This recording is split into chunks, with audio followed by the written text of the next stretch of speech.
This is the Texas Land Guys podcast, hosted by brothers Tim Dosch and Tom Dosch. With their partners David Marshall and Trip Rich, they have built DMRE, the leading land brokerage in Texas. With decades of experience brokering deals between landowners and real estate developers, they take you inside the deals that move the market.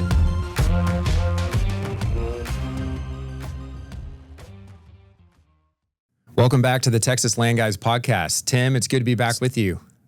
Yeah, it's great to be back. It's been a while since we've recorded, so it's a lot of fun to sit back down and get started again. Yeah, we're sitting here in the middle of Texas summer, so it's hot out. Both of us have been able to get out and go on some trips with our families, which has been a really nice break. And I think we're ready for school to be back and for hopefully a really busy fall season here.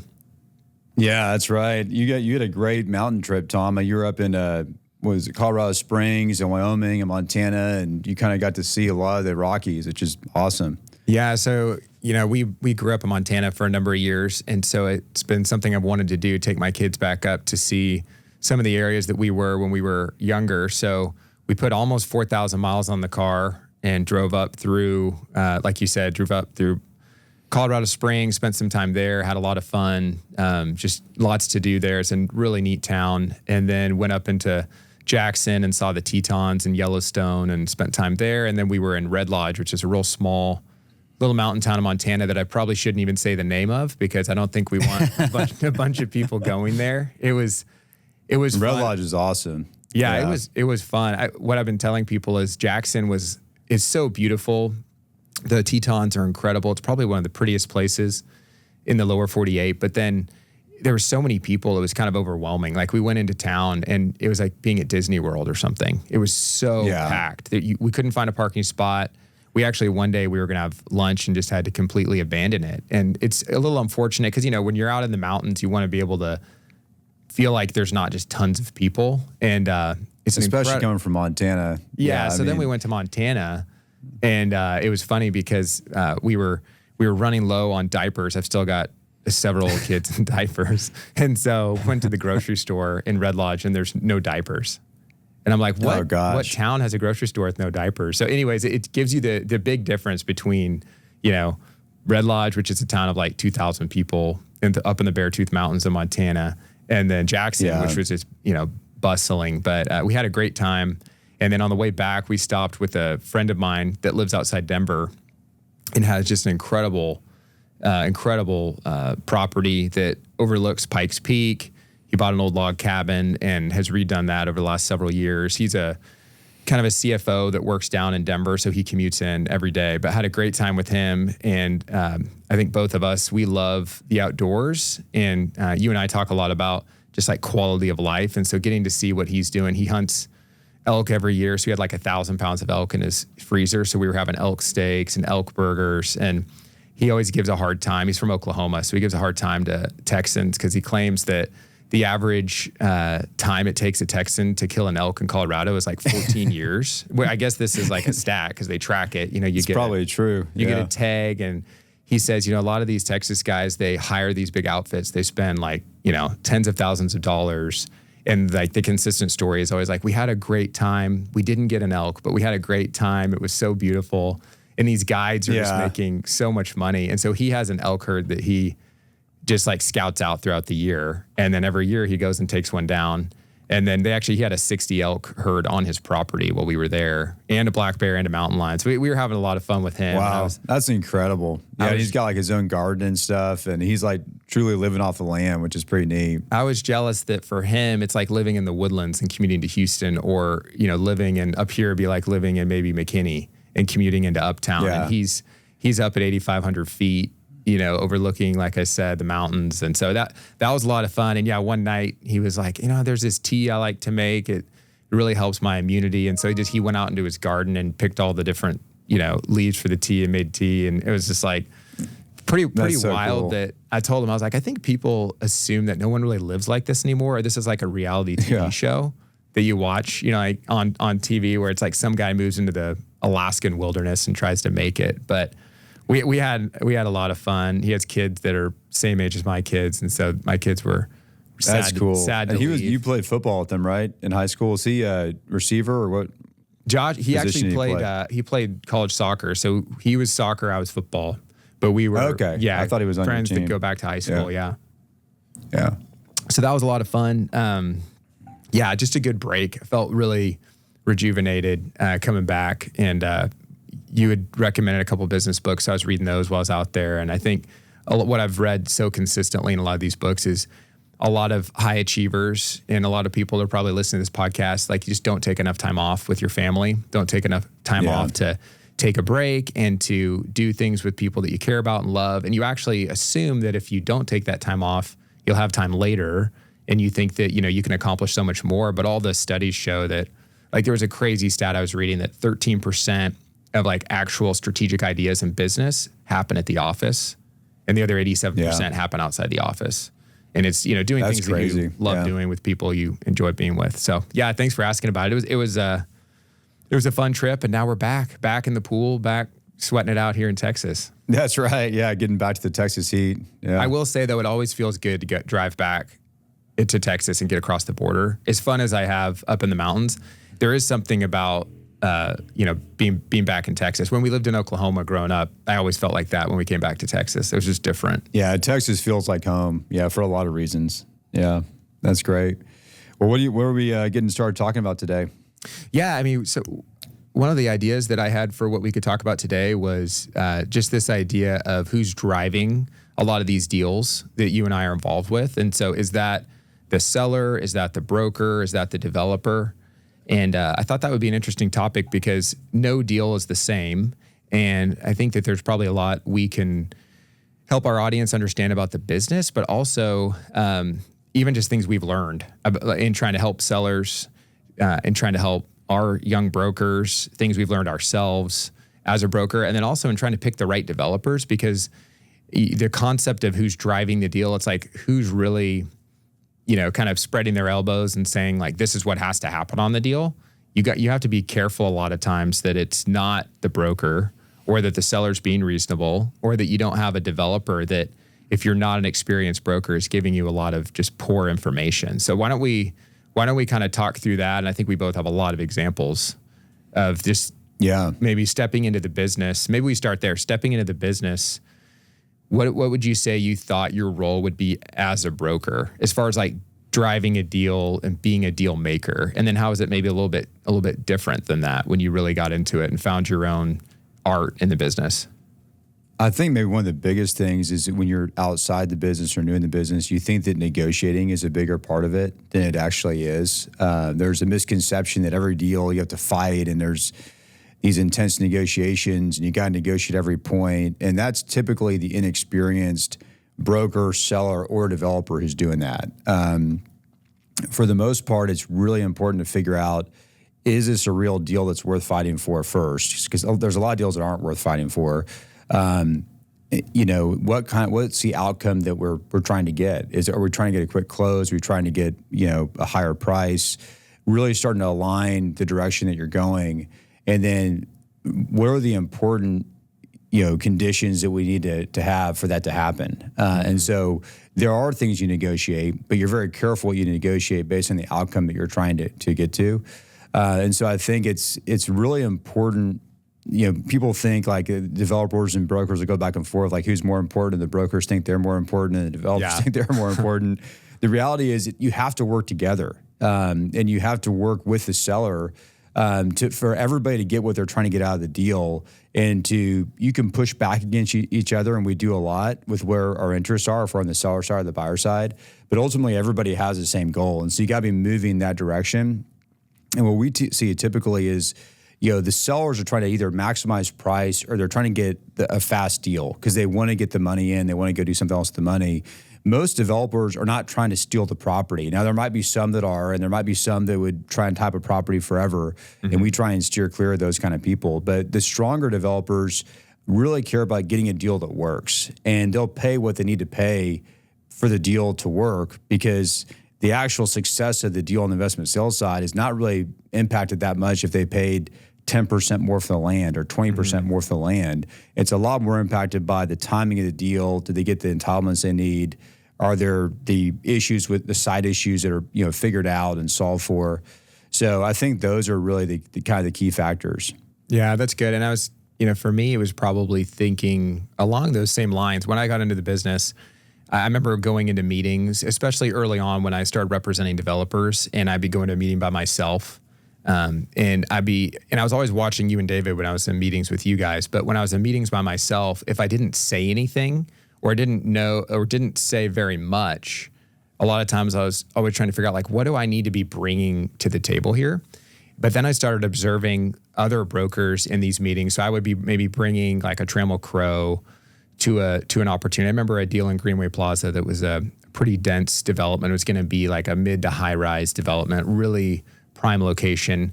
And I just remember the other broker just completely took over the meeting. And what my client really wanted to focus on was what the seller was there. And so they really they were there to meet the seller, but it was like every like 30 seconds, the other broker kept interjecting and saying things. And we kind of know as brokers that if you can get the principals in the room, unless your seller has basically said, I don't want to talk, which wasn't the case in this situation. Normally, if they say that, they won't agree to do the meeting. But you really want to try to, as much as you can, just facilitate and sit back. But early on, fortunately I observed it just not working with other brokers to know that was not the kind of strategy that I wanted to employ. But early on, I remember kind of struggling with, I thought that this was, like you said, is going to be a lot more of me inserting myself and having to be heard and having to, show my value. And then I realized the real value here, depending on if you're on the seller or buyer side, but it's connecting the right parties together and just facilitating the conversation around the right topic. So if you get off the rails on what you're talking about, then okay, let's get back on the right track. But if you're on the right track, I think there's meetings both of us are in where maybe we talk 90% of the meeting, and then there's meetings where we'll say like one thing or introduce the parties, and then that's almost all that you really have to do. I think a lot of it is, like you said, it's not every deal has to be a battle or a gunfight. It's how can I go in there and just help facilitate what we're trying to accomplish, the bigger picture. Yeah, you're really trying to guide the process. I think a good broker guides the process. And sometimes, like you're saying, that means you're heavily involved. And there are some clients we have where they want us to do a lot of the talking for them and really help hold their hand. There's a lot of families we work with where this isn't their business. They don't want to try and do it. Then you have more institutional sellers. You're like, I know what I'm doing. You get me the right fit, the right buyer, and I want to be engaged on this. I want to have the conversation. And so I think trying to understand where the seller is, where the buyer is, and then facilitating that and knowing, as a broker, whether to dial up, being more engaged and involved and actually, pushing things or letting things kind of happen because you have the right people at the table. And I think one of the most important things about any deal is you have to have a level of trust between the parties, because I'm sure you've been in a lot of deals, Tom, where there's not trust between the buyer and seller. And everything that happens gets interpreted through a lens of they're trying to screw me, or look, they're doing this again. They're trying to, they have these bad motives. They're trying to get it cheaper, or they're trying to get more time and they're not really going to close. And, there's all these, and it can be on the buyer side too. This guy's crazy and, and when you get into that kind of negative space where everything starts to be interpreted negatively, it's really bad for the deal, because there are certain things that need to be negotiated, that need to be, a fight and need to be explained. And then there's things that are like, hey, it doesn't really matter. Like, why are we fighting over that? We're wasting time. And we were talking before we started recording about there's deals where there's so much more drama than there needs to be drama. Mm-hmm. And I would say the mark we've seen of the really good, just kind of successful people in our business, if they're a seller or a buyer, is a lot of times there's not a lot of drama in the deal. They get really good outcomes and there's not a lot of drama. There's not a lot of fighting and yelling and, emails going back and forth and, these kind of this hard, negotiating tactics that people might assume. Things are actually, pretty straightforward, and they just present, hey, here's what I want. Here's what's important to me. These are the things I don't care about. They want to know what the other side wants. And I see that's a lot with good developers. They're very attuned to what does the seller need and want, especially if it's a family, and they know how to kind of ratchet things up or down based on, is this a very sophisticated seller that has a lot of experience, or do I need to slow down and maybe explain some things and be careful how I handle them because they haven't sold property before to a developer. And so there's this is a learning curve for them that I need to help them with. Yeah. So I think that's an important thing to think about. Yeah, I think a lot of sellers, unfortunately, it's if you're the second or third buyer on a property, then the seller will take that out on you from an expectation standpoint. And to your point, I've seen this happen even recently, where when there's unreasonable requirements from the beginning, and you could call it drama. Like if the buyer makes an offer and the seller's, requiring that this has to be, agreed to in the next 24 hours, or like we need to be under contract in the next 5 days. I mean, these are institutional level projects. You're talking about $80 to $100 million projects. There's processes that these developers have. They have lenders, they have capital partners, and some of these sellers will focus on things that are just not reasonable. And so I've had really good developers tell me, I'm just not even interested. Like if this is how the seller is on the front end, when I'm trying to buy their property, I'm trying to make all these terms work. I want to buy their property, but they're being so difficult just on the outset, then I'm going to go work on another property. And I think you have to be careful as a seller that you don't fall into the trap of thinking you have the only property that works for that potential buyer. Because, the saying goes that this is the last site, and then it's never the last site. It's never the last site in any market. There's always another property to be developed in that market. We've seen that again and again where we've sold, the quote unquote, the last site in a certain submarket. So maybe we go through a few things that sellers, for them that they need to be focused on and thinking about, and be careful that they're not driving the conversation, like you said, in the wrong areas. Just things that are not as important, or ways that, yes, urgency matters on a deal, but ways that you could focus on urgency in the wrong way as a seller. Well, I think that where my mind was going to when you were talking about that is remembering sitting in a conference room a couple of years ago with you, and we were dealing with a very large, very sophisticated nonprofit, and it was, literally it was like 18 or 20 people with their board around the table, and they were all super successful, billionaire level, or worth hundreds of millions of dollars, very successful businessmen and women. And, they started wanting to negotiate this deal. We had a great developer at the table, actually had several developers at the table, and they were coming up with all these deal terms. And they were just completely non-market. And fortunately, there was a guy who was on the board who had a real estate background. He's like, guys, we have to be within the market. Mm-hmm. Why can't we get 3 million hard day one? Because they'll go buy the next site. Like no one's doing 3 million hard day one. And so that might be kind of maybe an extreme example of how far they were trying to kind of push it. And thinking, hey, we've had a lot of success in other business ventures, so we can have take a real hard line in real estate and it'll work. But as a seller, you always have to be inside the market. Now, the market can be shifting, so maybe you get more for your side, or you get a better deal because it's a really hot market. But if you're trying to get something that's non-market, you're probably wasting your time, and it's gonna be really hard for a good broker to help you if you're not willing to bend on those things. And unfortunately, what we've seen is sometimes when sellers want something non-market, whether it's super quick timing or it's a price that doesn't work, they actually end up getting paired with the worst developers, because they'll get a developer that will lie to them and say, hey, I'll do a 60-day deal, or I'll do a 90-day deal, or I'll pay you $100 a foot when it's a $70 a foot site. And then what happens is they get our contract, and then 45 days later or 60 days later, they're either getting dropped, or the developer's coming back saying, I need a 6-month extension, or I need a big price haircut, and they just waste their time. And we've seen some of those sellers where it's literally 5 years later or 10 years later, mm-hmm. and they still have the site. They still are holding on to, I have to have it this way, I have to have this price, or I have to have these kind of terms. And you're like, man, this is like you're really just hurting yourself, because you're not getting the outcome that you're saying you want. Yeah, no, that's a great point, and I think that's very true. And we see that, unfortunately. We definitely see that on a lot of these deals where sellers are pushing for things that, and maybe it's worth defining market a little bit, because I know we use that term a lot. Like, this is market. Really what we're saying is, when in the example you gave, that story in the boardroom, we had heavily marketed a site. So we'd gone out to the entire market. We had gotten several offers. And so when we say market, it's, okay, the developers that are buying properties, and that was in Houston. So it's like the developers that are buying properties in Houston, their due diligence is between these timeframes. Their earnest money is between these. When they're putting up non-refundable, the pricing is between these ranges. And so that really establishes like what is market. And the reason that's important, and I think a lot of sellers, they can't wrap their mind around that because they think market's just what they want. It's like, well, if I want this, and I think that's because maybe that's how they understand negotiating. And what you're told is you just need to keep asking for more until you get a no.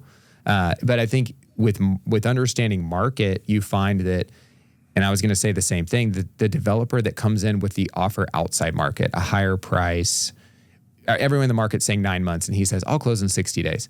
That's called too good to be true for a reason. And we see that all the time. And we've had offers, from like groups that they come out, we've never seen them before. They could be local, they could be like international. Like we've gotten some offers, like in a different language. And so you're like translating the language and then you're like, wow, this offer from like somewhere in China for like 2 times what the market price is. I've never seen one of those actually pan out. They just normally don't. But sellers a lot of times will jump at that because really they've just decided what they want. And if they can get someone to offer it, they'll take it. And so market's so important. The reason market's so important is these developers, they have to go get a loan from a bank. And that bank's going to go figure out like, what should you be paying for this property? What of these terms are within line of reason? And then an equity partner is going to do the same thing. If you go way overpay for a property, then you're going to have to go show an equity partner, rents or lease rates just well above what is, existing in the market to make that return on cost work. And that, they're not going to buy off on that. And so that's why those deals just don't happen. And so I think it's interesting how we will have this conversation with sellers a lot of times about what is market, and it's not something that they always understand. Yeah, I think you made a great point. It's not just price, because I think most sellers think of price and they assume that their property has this intrinsic value that doesn't really change, when the reality is every single day it's changing, and especially when you go a couple months or a year later, it changes a lot. It doesn't always go up. I was on a call yesterday with one of our sellers, and we had gotten an offer back in October, and the same group came back and offered the same price. And it's in a part of the market and type of deal where that market has gotten worse in the last, whatever that is, 6 or 9 months. And they're like, man, it should be higher because that was back in October, right? Like their price should have gone up. And I was like, the price doesn't always go up. I mean, that market is getting crushed right now. And that use type is getting crushed right now. And those groups are pulling back. They're not doing deals. They're dropping deals. They're extending deals. So back in October, things looked a lot better for them. The fact they're at the same price and they've actually brought their terms in line with what you want to a lot faster deal, much more reasonable time frame. They've carved out a lot of these entitlement stuff that they were trying to put on the deal. There was kind of a loophole to stretch it out. This is actually pretty impressive, when you look at it in that light. And so I think trying to help people see the nuances of the deal beyond just the price to, the timing, the different terms. I think entitlement risk is really interesting because there's a sense where you really need to make sure as a developer that you can build what you want to build. But we've seen developers use that as an excuse to take advantage of landowners and get way too much time and have a loophole to extend things for, sometimes 6 months to 12 months beyond what they should, because they're saying it's entitlement risk, but they're not really doing the things required to remove those entitlement hurdles, if that makes sense. So there's a lot of those things that we might say that are non-market that go way beyond price. And I think sometimes are more important because the reality is we get a lot of offers on these sites. And so we may have, 10 LOIs or 20 LOIs in some cases. And really at the point of the LOI, the number is just it's a number on a piece of paper, and a lot of sellers will be like, I got offered 10 million, in their mind, it's like they're already at closing with 10 million. And we're like, we just got the LOI. Like we're so far from closing right now. Like that number could change to 7 million as you go through the process, especially with the wrong group, and they struggle to get the deal done. So I think it's important to look at all those factors from a market standpoint. Let's talk a little bit about developers and developers approaching deals and trying to drive deals. And I was actually thinking about this morning when I was working out, just that there's certain developers that you always know that no matter what the offer looks like on paper, they're probably going to take a lot more time than that to close the project. And there's certain developers, and you've alluded to this, that they are almost in like the brokerage business because they're going to go out and tie up a property, so put it under contract. They may be submitting, 50 LOIs for every, 3, 4, 5 sites that they ultimately are able to take to contract in a title company. And then they're out just shopping for equity. And there's developers that we know have very low hit ratios on what they are able to then go and ultimately close. And I think what's really difficult for the seller is they don't realize that that's kind of just part of the business, that there's going to be a lot of people calling on your property and making you offers. They're going to be telling you, we get all these projects done. Here's all the closings we've had. And you could be showing closings like in another state, and be like, we've had all these closings in the last 12 months.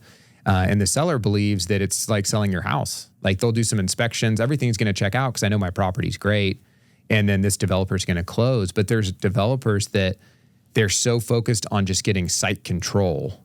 And we'll have developers tell us that a lot. Just control the site. We just want to control the site.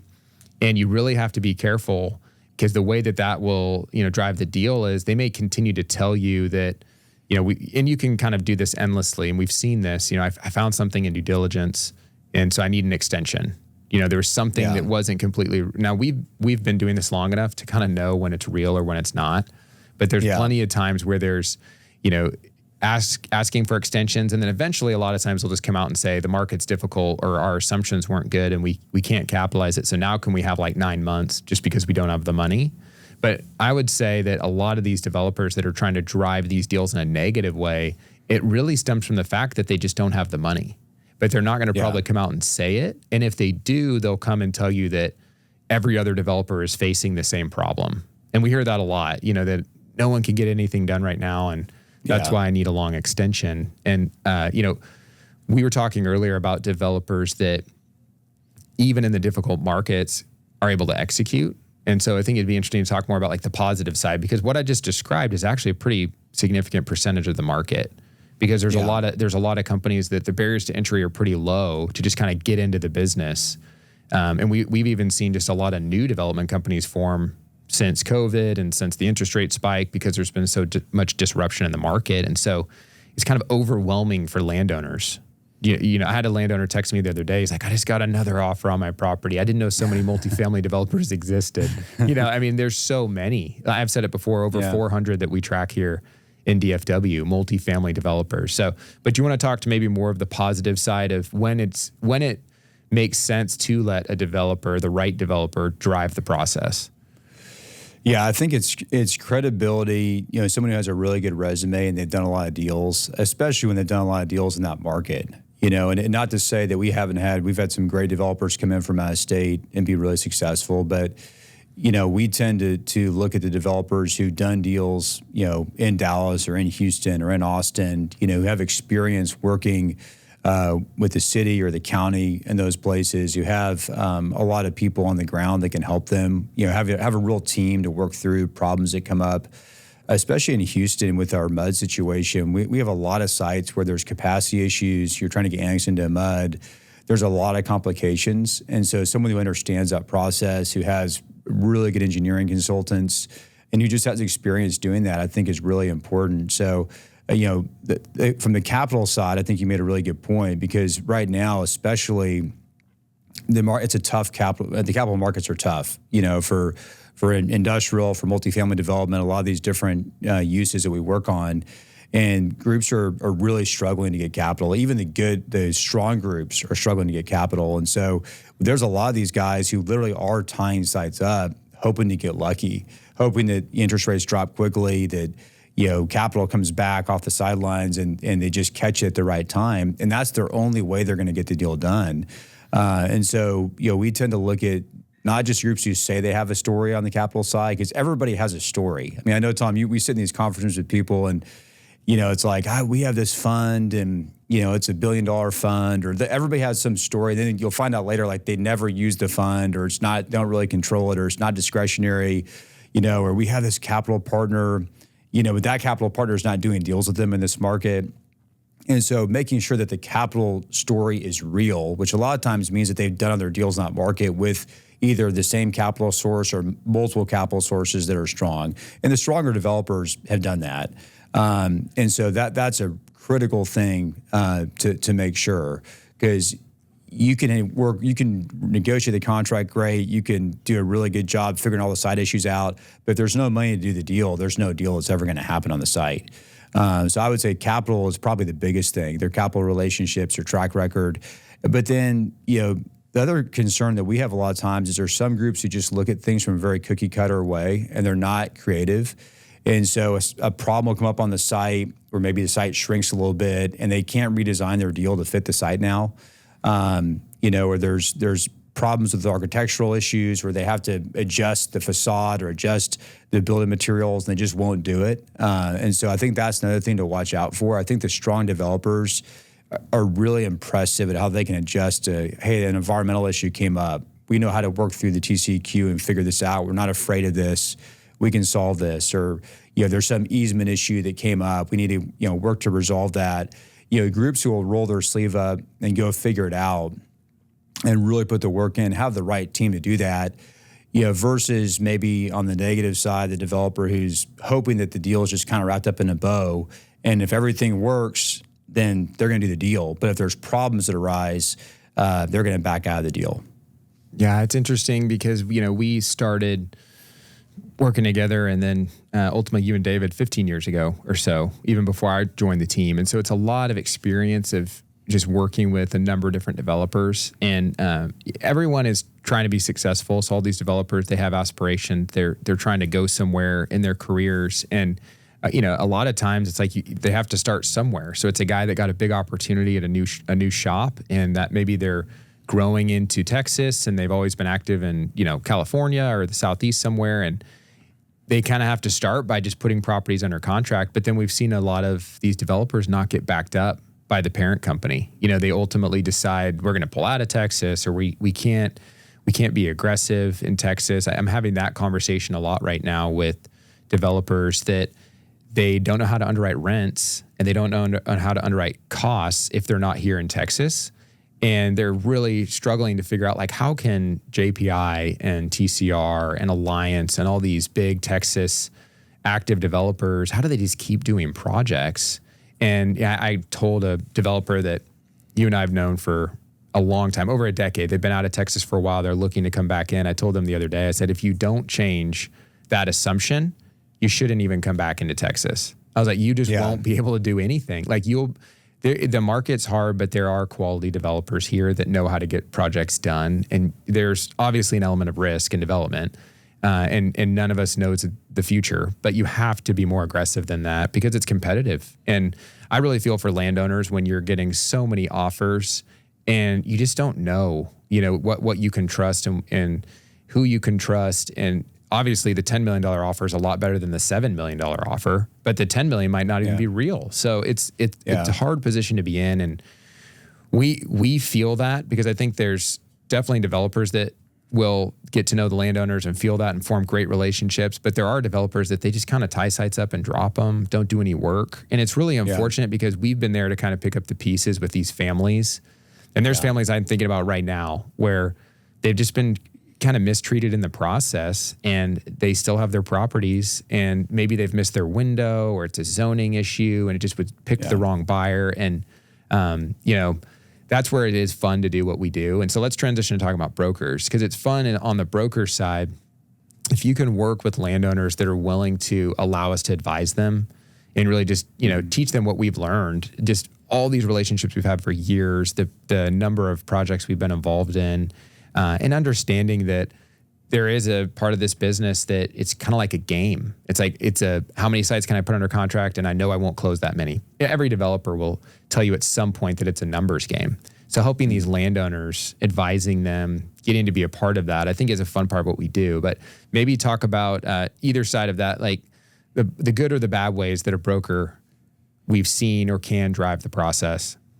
I mean, I think one of the most important things the seller, and you could take this from the good side or the bad side as a broker, but it's telling the truth, and I think the struggle sometimes as a broker is there's so much sales that goes into especially getting a listing, and, you're competing against other brokers. Brokers love to just go in and figure out what does the seller want to hear. They want to hear that their property is worth this much, it's going to sell fast, there's no issues. And so there's a lot of brokers who will go in and just tell the seller everything that they want to hear. And sometimes it's hard, especially you'll get some very opinionated sellers who are like, my property's worth this is what I want. And like you said before, just what you want doesn't make it market. And so I think, being the broker who's willing to go in and tell the truth and say, hey, I would love to work with you and I want to help you with this, but I'm going to be honest, and your property isn't worth this much. It's worth this much right now, and here's why. And here's what we can do to maximize that. Here's what we can do to help you work around maybe some issues that are on the property or adjacent to the property. I think that is a struggle for me. I mean, I'd probably struggle for all of us. It's hard when you're in that situation where you have to give up the deal by telling someone really good advice where they may be like, I don't want to hire that guy. He's negative. I want to hire the guy who thinks my property is worth twice as much. But I think the more that you do that, it's really a service to the seller, and it helps them, whether or not they're willing to see it that way in the beginning. So I think that's one of the best things, is really being a good guide, really doing your best to just share whatever reality is. Because you're going to save so much time and heartache by dealing with in reality than by kind of having a pipe dream. I think a lot of brokers will allow a seller to believe something that's not real just to get in the door. And then they'll let the market kind of beat the seller up and be like, oh, I guess we couldn't get 10 million. It's only worth 5 million. So, and then they hope they kind of get beat down and they get paid a commission. And it'd be better at the front end to be honest and explain everything and deal in reality. And then as you get into the market, you start to interpret the market, and sometimes you catch a deal. We've had so many sites where we thought the price was here, and then the market really helped us get to a higher price. And that's why we don't put list prices on a property. We try and go get the highest price the market will bear. We don't put a cap on it. And so sometimes the market will benefit us in that way. But I think when you can really have a strong relationship where they trust you and they know that the seller trusts the broker, they know that you're trying to help them achieve what they want to achieve, and you're listening. A lot of times, especially with these families, we'll really listen and we'll be like, I really hear that you're wanting a quicker deal. Like, you need this to close by year end. Let's talk about how to position this and who are the buyers we should be working with to get that. Or it's like, I need 10 or 15 or 20% higher than has ever been gotten in this market. It's like, all right, let's figure out what's the timing, because maybe it's not today. Maybe the timing's in 6 months or a year or whatever, where we think let's take that shot to try and just like really drive the price up and get as high as we can. What kind of a scenario do we need in the capital markets with this use type that could maybe fit this site? So I think trying to really game plan like that with the seller and help them. And then what I would add also on the brokerage side is really being a healthy facilitator and knowing, if you're representing the seller, what is like a hill to die on. We're not going to let them get taken advantage of. We're not going to get tied up by somebody who's going to, mess us around and waste our time. We're not going to go take a deal, at a lower price. We know we can get a higher price. Those are kind of givens. But we've seen so many brokers who literally think negotiating is you just fight over everything and you're just super difficult. And if you're really, really difficult, you're going to somehow get a better deal.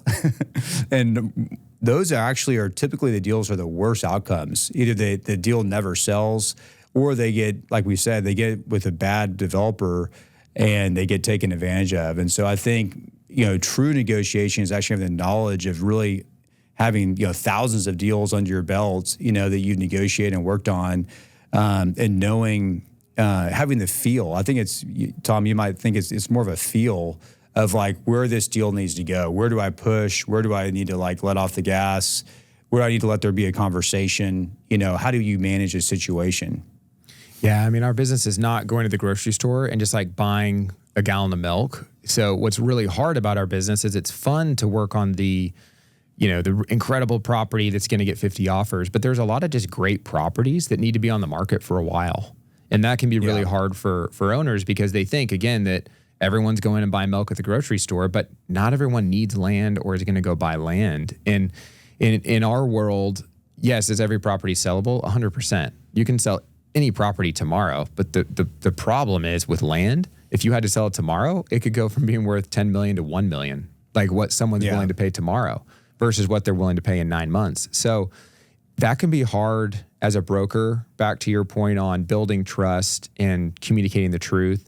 And it can also be hard because we don't know what that timing is a lot of times. I'm working on one right now that's a great site. It's in a really good submarket it's got a lot of supply right now of just product. And so it's not the greatest time in the market at the moment, but I'm getting interest. And every time I do a call with the landowner, which is pretty frequently, once every week, a couple of weeks, and I give him an update, and we're really thorough when we're marketing these properties on who we're talking to and what the feedback's been. He always wants to know, so we're going to be able to sell it for this price, quickly. And I keep telling him, I'm confident that I can get it sold in this range, and it's a good outcome for him from everything we talked about. What's really hard for me to tell you is, can I do that in the dead of summer in a challenging market with tariff conversations and interest rates are going to come down, but they haven't. And there's no question the site's valuable. But I think another challenge a lot of times, and maybe this is, a seller, back to the seller a little bit, but unless your broker is really doing something they shouldn't be doing, or you're sure you should switch, don't switch your broker. I mean, there's a lot of times where sellers will switch their brokers, and we've benefited from that, obviously, where we've picked up some business where maybe they didn't need to switch their broker because their broker was working hard and doing a good job, and then many where they probably should have. And then, we got the business and we got it sold. But you don't want to have one of those properties where it's had 3 or 4 brokers, in the last 2 or 3 years. It's kind of like, you keep dating someone or you keep switching jobs. It's is the problem you, or is the problem, someone else? And so I think as a broker, that what you're saying about just being truthful and honest is important. And then it's okay if you don't have all the answers, because we can't tell the future. Yeah. I mean, that's right. We have a proven process that we run. We have really good relationships, but we have to go out there and we have to talk to the market and try to get the best outcome for a seller. And, if a seller has kind of unreasonable expectations, they're, unreasonable is unreasonable. So sometimes an unreasonable expectation is met through an incredible market shift. I would say 90% of the time it's not going to be met because it's unreasonable. Yeah, and I'd say one of the biggest challenges from a brokerage standpoint that I see, that's kind of the most glaring example, and I was thinking about this earlier when you were talking about the really good developers and the developers who are weaker. It's kind of crazy in our business, just a spectrum of literally terrible, horrible brokers. They're just and some of them are really nice people, but they just have no business with some of these sites, and then really good brokers. And the same thing with the developers, horrible developers. Guys that just have no credibility. Maybe they can be good in a meeting, or they can give you a good flyer that looks good, but they're just terrible. You don't want to work with them. And then really quality, strong developers. And one of the biggest mistakes I see with sellers is this misconception of, Joe's, he's an expert in Fulshire, or he's an expert in Magnolia, and they'll find some, maybe a residential broker that does commercial, or someone who's kind of, they're the expert in that little pocket, is what the seller thinks. And I think that's one of the most dangerous things we see, because typically those people, when you're talking about a institutional quality development deal, which any of these industrial deals or multifamily deals or bigger single family, these are institutional level deals. We're talking about, in some cases, $8 to $100 million development going on the site. And so we'll see those kind of brokers get a site and they don't know how to expose a property. It's not going to the right developers. If they do get lucky enough to get a couple developers who offer on it, they don't know how to negotiate. Those developers don't know who they are. They don't have rapport or respect with those developers, and they don't know how to choose which developer to go with or advise their client on who to go with. And so, it's pretty easy to figure out these little submarkets. It's really just it's a mistake to think so-and-so has been here for 30 years, they know the market. We can figure these markets out really quickly by looking at comps, looking at rent comps, and understanding the site issues and tax rate, those kind of things. We can figure that out. But understanding the actual multifamily business, the development business, or the industrial development business, and then actually having a lot of deals under your belt and relationships with a lot of the top developers, well, we'll know real quick, hey, I'm used to dealing with this guy, and I know when it's his deal and when it's not. And he might still offer on his side, but I know this isn't his deal. Yeah. We need to go with someone else. But then I'll also know when it is his deal, where I need to push him harder and be like, hey, this is your deal. Like, you need to stretch on this. We need to make this happen. That is so, so valuable, and literally can be a night and day difference for a seller. And I feel like that's one of the biggest, just glaring mistakes that we see. I mean, we're just dealing in Houston. There's on the Ascent side, which for us with Ascent, a lot of those are the opportunities. Like those deals are listed by those kind of brokers are mismarketed a lot, and they sell for way less than they should. And I literally have had brokers who won't even you can't get them on the phone. And I think it's because they're afraid. They don't know how to talk about the deal, so they just text back and forth. But then they forward emails. I'll see emails that they're going back and forth to sell, like, I'm fighting for you. I'm fighting for this deal. And it's like, they have no clue what they're doing. And I feel bad for the seller, because like, you're doing a disservice to them, because you just you're not experienced in this type of brokerage. And I know you see that a lot in Dallas as well.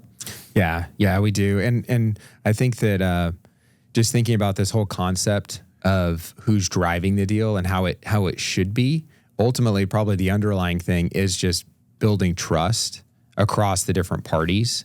Because if you have the right parties involved, versus if you're focused on just the offer or the terms, or maybe the broker that will do it for a lower commission, or what a lot of sellers will say is, I don't need help because there's a lot of people that want my property.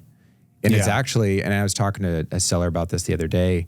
He was saying, we're really busy. We have all these projects. We've had all these people reach out because we got our property zoned, and it was just like a layup for how we could benefit them. Because I just told him, I mean, you're getting inundated, but I was telling him things about each of the groups he mentioned that he didn't know about, where their money came from, other projects they were working on, their history on deals. That group I would be talking to, I wouldn't be talking to them. And then I started mentioning other groups. And by the end of the conversation, it went from, at the beginning, it was, we're going to do this ourselves.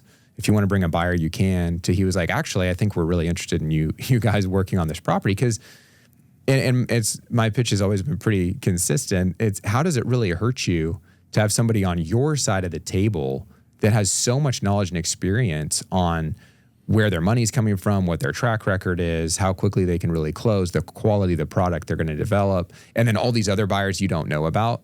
And by the way, from a commission standpoint, we'll go work on that, and you're not going to have to pay more money because you're going to have to pay a broker either way.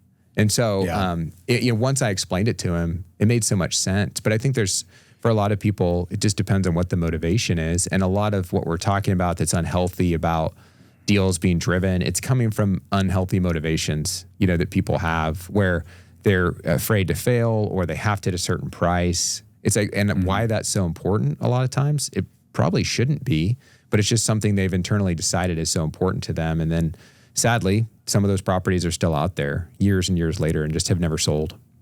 Well, I'm sure you've seen this in Dallas. We've definitely seen it in Houston, but there's a big difference between an off-market site that gets some offers and when we actually take a site to market, because the development community knows us and they know how we market these deals. And so they're like, all right, if DMRE has it, everybody who should be looking at it's looking at it. And so it's going to be an efficient process. I'm going to have to get aggressive and pay up to get this site. And that's just part of it. I mean, a lot of the best developers will really stretch and sometimes we'll come in and offer on the property because we got the listing, because they're like, okay, now they're real. They're going to actually sell, because DMRE wouldn't work on it if they wouldn't sell.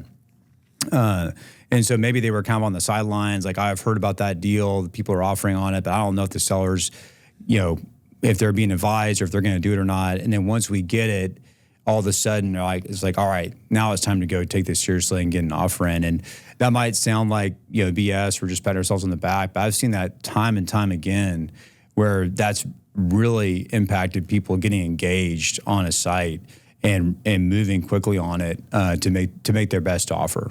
Yeah, to that point, I just had a conversation the other day on a site we took to market, and the developer was giving me comps for what they just paid up the street, and it was like half of our ask price. And I told him, well, we already have an offer. And, and we've listed properties for them too on the seller side. And I just told him, I kind of laughed. I was like, obviously when we're representing you, we go out and we find these off-market deals that are, lower value. But when we're representing a seller, we take that really seriously. Like, we're going to go do our job. We're not just going to call 5 people that we know that, they could be good buyers. And like, even if the deal gets done, that's great. But you only called 5 when you could have called 50 or 100, depending on the site and depending on just the use type. And so obviously the price is going to be a lot higher when you get more real buyers involved. And so he's like, no, I totally get it. I mean, it's like when we're out pushing a site, then people know that they're going to have to really step up and squeeze their underwriting as much as they can to try to make it work. I think one more thing to add, I know we need to probably come to a close here in a second, but I think what's really valuable is a broker who understands what moves the needle for the developer and actually how to help them get more aggressive on these deals. And for us, a lot of times, knowing these developers, having a lot of experience with them, knowing what kind of different product types they can do, there's a way to talk through a site with them and talk about, hey, in this market, there's things that are happening in this market that aren't public knowledge. Like, we know what's happening on adjacent sites, different uses that are coming in. We know about different development deals that either are happening or are not happening in that submarket.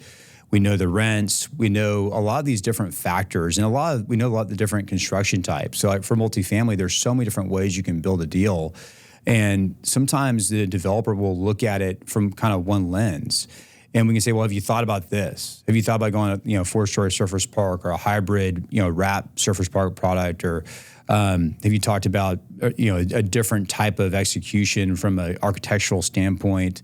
There's a lot of ways we can kind of talk them through and get them engaged on it, because there's a lot of developers who kind of want to just be quickly like on or off, like, no, I'm a pass, or I'm going to offer on it.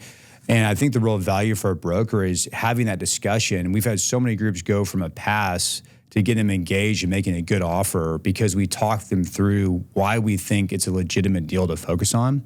And sometimes, that's just to kind of get a fuller picture for the seller, where you have 10 offers instead of 3. Mm-hmm. That still may not be the group we want to go with, but there's value in getting them to put their best foot forward, really understand the site, understand the submarket, and make their best offer. Because that's how we really see the market, when you see what multiple different groups are willing to do, and then the reasons why they're willing to do what they're saying they'll do.